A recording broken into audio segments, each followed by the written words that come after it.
Never told her third grader was being bullied. An alleged assault in a school bathroom. They busted my baby's lip. They busted his nose. The teen took her own life after being relentlessly bullied at school. Bullying is an epidemic. Tremendous effect on the fragile, growing brain of a child. It's a nightmare for any mother.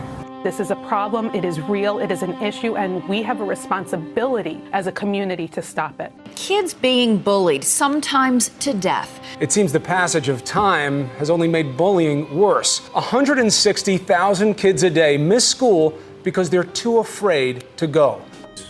They say this went on for years, and eventually their fun-loving son disappeared. A band of Massachusetts teens will stand trial. He probably didn't want to say, Mom, somebody bullying or picking on me, you know. He just didn't know how to tell me. Where Gabriel is knocked unconscious 2 days before he ended his life. Okay, sir. So, number one, how long you been training with me? Probably since like February, maybe. February, March. Okay. Almost 3 months. Almost 3 months. So when you first started training with me, or before you started training with me, what was your main focus? What was the main reason that you wanted to fix? It was just feel more confident and to feel like I could defend myself, just mentally and physically. Okay. And the kind of work that you do, you're around people that have some psychological issues, some social issues, drugs and alcohol and such. So at times they are violent. Would you say so? Yeah. Okay. So in the past, when you were dealing with these type of people, how did you handle it in the past? It was more, I don't know, I'd be fearful, I guess. Fearful? Yeah, like give them space, like second guess. Okay. Self-sabotage, that's what you want to call it. I didn't believe like I needed to find somebody else. You needed to find someone else to fix the issue. Like I needed teamwork, kind of like I needed a tag team. You needed a tag team based on the situation. You didn't want to handle it by yourself because you were afraid. Yeah. All right. So now that you have trained with me, let me ask you this. What is your weight? I could vary around 177. 177. What do you bench? Well, prior to what happened for the last month, I could at least... What's your best bench? About 295. 295? And what about squats? Squatting? Like 405. Did you say 405? 405. Not 45, you said 405. 405. Okay, what about deadlift? The most I've deadlifted is 495. 495? Yeah. Deadlift. And what about, I said benching, or what about curling? Oh, I could curl 70s, 80s, maybe. 70, 80s, no problem at all. Could do at least. So with the physical ability that you had before, you had this before you came to me. When you first came to me, you looked like an atlas. I mean, you were in great shape. You still didn't have the confidence. No. And once you started training with me, what has happened in the time frame that you've trained 3 months, in the time frame that you've been training with me? What exactly did I do for you in regards to your work? Let's just start with your work. What happens when something occurs at your job? With work, they come to me first. Everyone comes to you? Now. You're talking about the workers? Yeah, like my boss. Your boss comes to you? Why? Because she knows now she feels like I have a peaceful way of dealing with it, and they're more likely to listen to me. Okay, so what you're telling me is that you had situations that you had to handle, that you no longer looked for anybody to help you, you did it on your own. Yeah.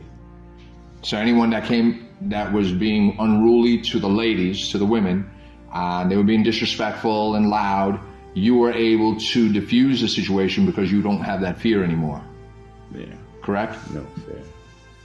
Give me the best of the best example. I think there was this guy who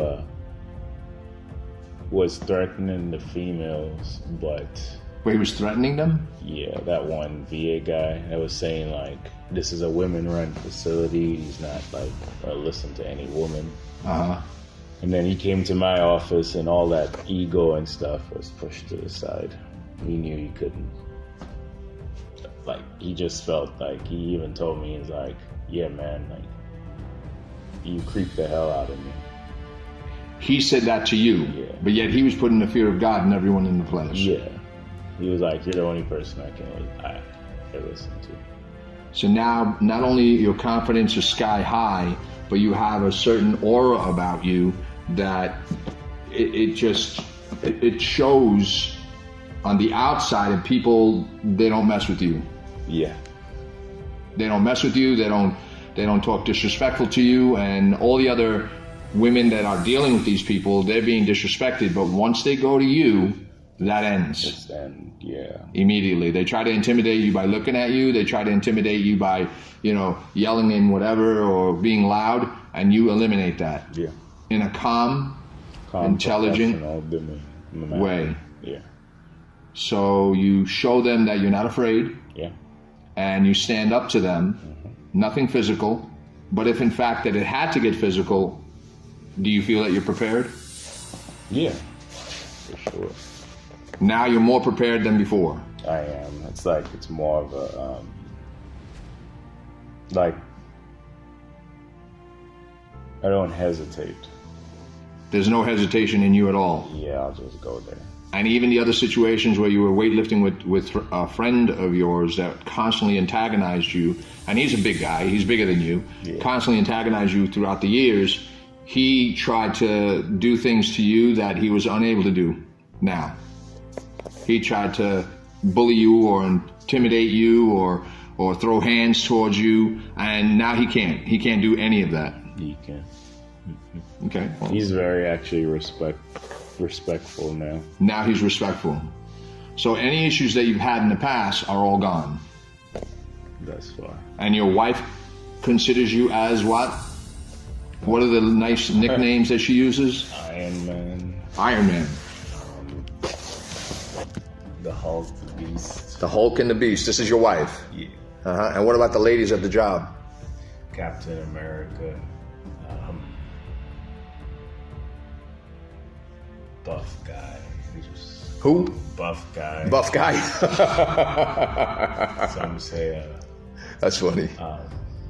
Swole Fessa. Like a professor. Swole Fessa. And I got called lethal once too. Lethal? Yeah. I see. Yeah. It's just that they say they can't tell what I'm thinking.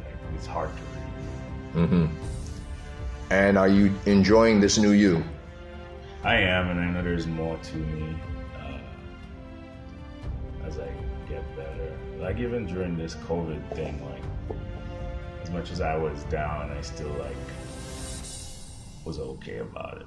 Mm-hmm. Like I wasn't stressing out. Just my body was more like I'm going to, like it says there, pain is weakness, leaving the body, So I just said I'm going to live either way. So overall, you consider that you have excelled tremendously in power, in speed, in confidence, in technique. Yeah. I have strength, endurance. So this kind of training that I'm giving you, the Kali training, this kind of training, it's actually helped you in your weightlifting? Yeah, it has, more so in terms of like just like not giving up, like more so endurance. Mm-hmm. So it's like it's kind of complemented me, like being able to, like, I don't second guess myself. Like if I see the weight, I'm like, oh cool, I know it's heavy, I'll still do it. Excellent. I always wanted to train a superhero, so now I'm training Iron Man. Is that it? Yeah. Oh, welcome back, Iron Man. Appreciate it. Self-defense, survival, fitness, psychological warfare. You have people that are so deep down inside their brain, they feel that they don't want to live anymore. And I turn it around, make them feel good about themselves, make them feel happy, make them feel that they are important. And that's the thing, the children today, their skin is just too thin, way too thin. When you were a kid, was your skin thin? No, mine wasn't, yours wasn't, okay? These kids today, call them a name. Call them what? A poop head. And their whole life is destroyed. They go in their bedroom and they start crying. Seriously? What I try to do is I try to build the confidence and build the inside, the internal strength that they have already, but they don't know about. They don't know about it. They don't know that they have that internal strength. It's there, just gotta find it. And that's my job.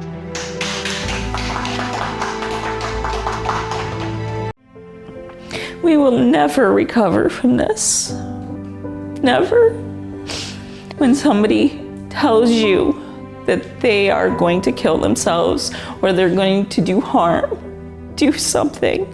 Tell somebody, give them their 15 minutes. Validate them. Because everybody needs to be validated. When you know there's somebody being bullied, don't be a bystander. You are just as guilty as the bullies when you stand by and do nothing. You see it, you do something about it. You don't want to intervene, then you talk to an adult. And you talk to an adult until somebody does something. 14-year-old suspect boasted on the internet about the bullying. I want them to pay for it because they took my baby away. They took her confidence away. They took her self-worth away. And now she's gone from me. If you can't supervise your child, if they don't behave, then take away their devices. Don't allow them to have Facebook.